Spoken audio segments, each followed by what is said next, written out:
হুজুর আমার 3টা প্রশ্ন ছিল। জি। আমি নিয়মিত আপনাদের অনুষ্ঠান দেখি হুজুর।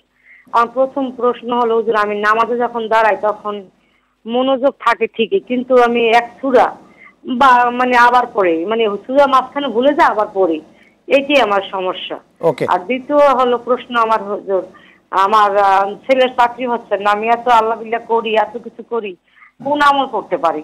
এইটা হচ্ছে দ্বিতীয় প্রশ্ন। তৃতীয় প্রশ্ন হলো হুজুর, আমার ভাইয়ের সংসারে দুই স্বামী স্ত্রী অমিল।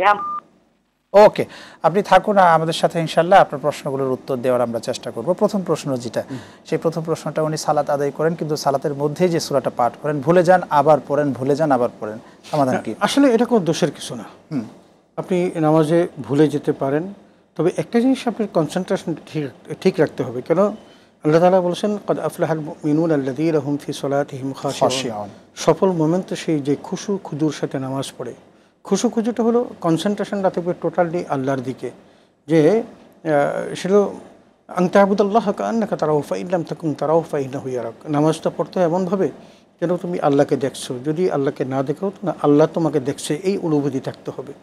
সুতরাং আপনি এমনভাবে পড়বেন, আপনি মহান রবের সামনে তার কুদরতি পায়ে সেজদা করতেছেন, আপনার এই মূল্যবান কপালটাকে মাটির সাথে মিশিয়ে আবার তার একত্ববাদের ঘোষণা দিয়ে বলছেন সুবহান রব্বিয়াল আলা, সুবহান রব্বিয়াল আলা, সুবহান রব্বিয়াল আলা।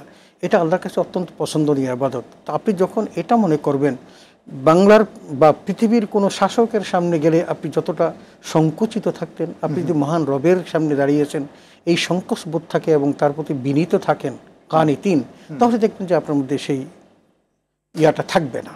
আচ্ছা, এটা শুধু হচ্ছে দূর হয়ে যাবে, দূর হয়ে যাবে। এটা শুধু আমাদের এই বোনের জন্যই না, এটা অনেক সবার জন্য, সবার জন্যই।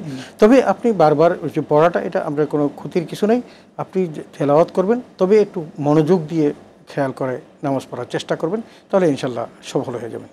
শুকরান, খুব চমৎকার বলছিলেন। আমরা যদি পূর্বের আলোচনায় ফিরে যাই, বিশ্বনবী রাসূল সাল্লাল্লাহু আলাইহি ওয়াসাল্লামের চরিত্র এবং সব মিলে চরিত্র গঠনের মৌলিক উপাদান, এই বিষয়ে হচ্ছিল। তো এখন আমি যেটা দুটো বললাম, দুটোর মধ্যে একটা হলো আল্লাহর যে ইবাদতগুলো করা, 2 নম্বর কোরআন তেলাওয়াত করা।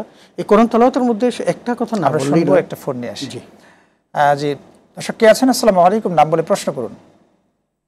হ্যালো, আসসালামু আলাইকুম। ওয়ালাইকুম সালাম। জি, প্রশ্ন করুন। আমার প্রশ্নটা হলো, হাজবেন্ড বারবার মানে বেঁচে কালাম থাকাকালীন, বেঁচে যখন ছিল তখন বারবার বলছিল যে আমার হলো যৌতুক, মানে আমার যেটা মহারানা সেটা পরিশোধ করবে। সে পরিশোধ না করে মারা গেছে।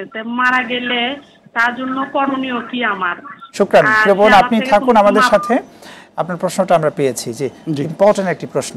জি, এটা অত্যন্ত গুরুত্বপূর্ণ প্রশ্ন। আমাদের সমাজে এটা ঘটে থাকে। আসলে নিয়ম তো হলো মোহর পরিশোধ করেই কিন্তু স্ত্রী স্বামীর সাথে সম্পর্ক করবে। ওয়াতুন নিসা সাদুকাতিহিন্না নিহিরা।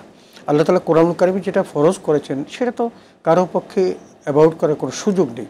কিন্তু আমাদের প্রচলিত যে ধারা, জীবনধারা, সেখানে একটু পরিবর্তন তারা করে। এটা কিন্তু কোরআনিক বিধান না, নিজেরা করে। তবে সেখানে হলো এটা নারীর পাওনা, যেহেতু এটা পরিশোধ করতেই হবে।